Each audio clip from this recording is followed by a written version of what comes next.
Hi, I'm Jackie. I think we can all agree walking is the king of exercise. In this video, I'll take you through the top 8 exercises to have a young walk, even when you're old. Number 1, good posture when you're walking. Most important one of all, a lot of people you see walking around like this with their head forward and their feet turning out. So make sure head on top of the spine. Always do a few elbows in back pockets exercises, which I have in a lot of my videos, and make sure your head's not forward. A few neck retraction like this, a little bit of elbows in back pockets and neck retraction exercises will be helpful to ensure you don't go into that rounded posture direction. So make sure good posture, elbows in back pockets, head back, and keep your eye gaze not down, your eye gaze horizontal or forward.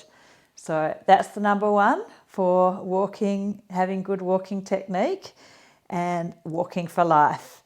Number 2 is really, really good exercise to improve your hip mobility. It's called hip swings. So it's really good to have one hand on the wall.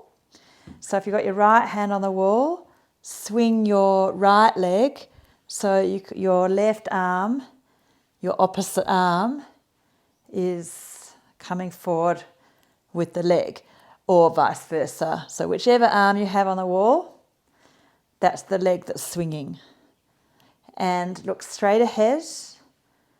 Don't let your head come forward, and keep your core switched on a little bit as your leg swings back into extension, just to help your lower back. But good hip flexion and extension, good hip mobility is obviously important for walking like a 20-year-old when you're a 70-year-old. Okay, so the other side, of course. So if you've got your left hand on the wall, or a chair is also fine. And keep that lift through your chest, that good posture, your head on top of the spine. And you can do these in the middle of the room as well.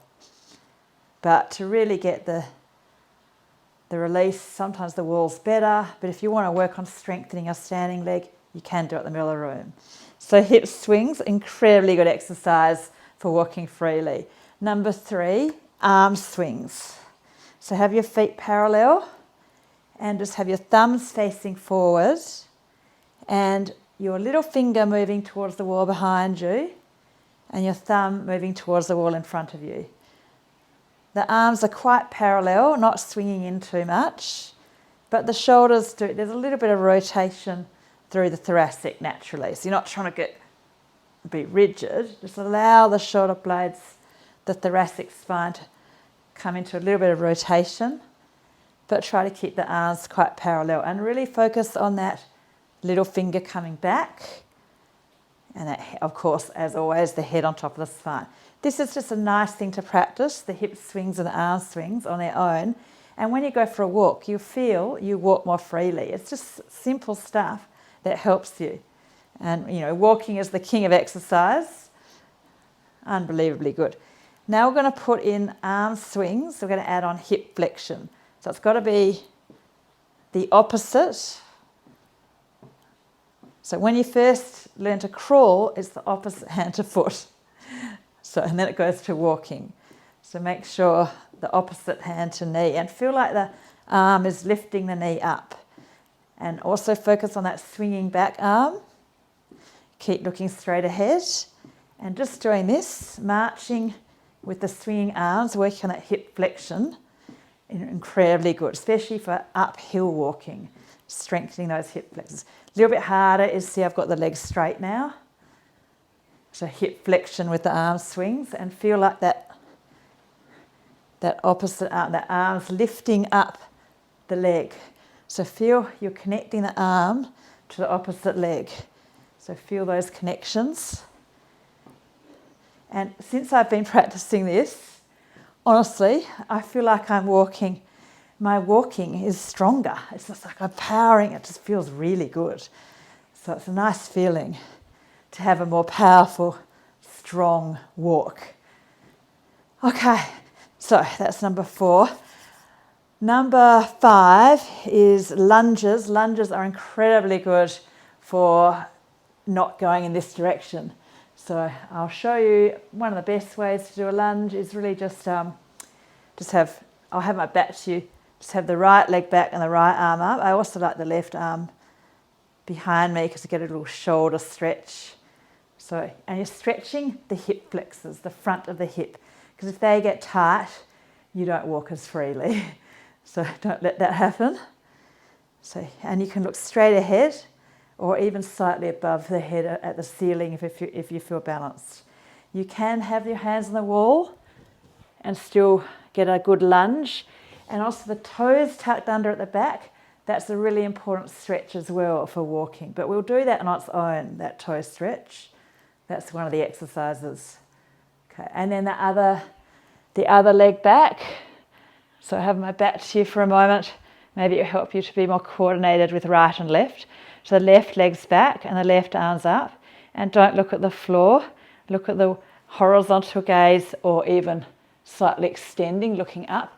And I want you to feel the stretch up the front of the left hip. Really important stretch.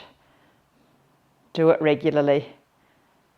Okay, so the toe stretches. I'm going to bring my camera over so you can actually see what my toes are doing. Okay, so if you have a wall and a skirting board is too short, then what I do is I just put a yoga block and then I can get the stretch under the toes. So you want to try to get that 60-degree angle and don't overstretch. Just stretching under the toes like that. You can do this standing.